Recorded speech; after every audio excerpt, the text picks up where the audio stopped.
అష్టదిక్కుల్లోని ఆనందాలు అన్ని అరచేత పాలేనంట.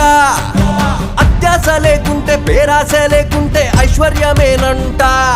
అరే కొన్నాళ్ళు ఎండలు కొన్నాళ్ళు వానలు వస్తుంటే చాలంట.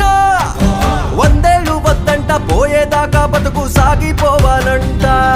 ప్రతిదీ నీతోనే నీతోనే బ్రతుకంతా మా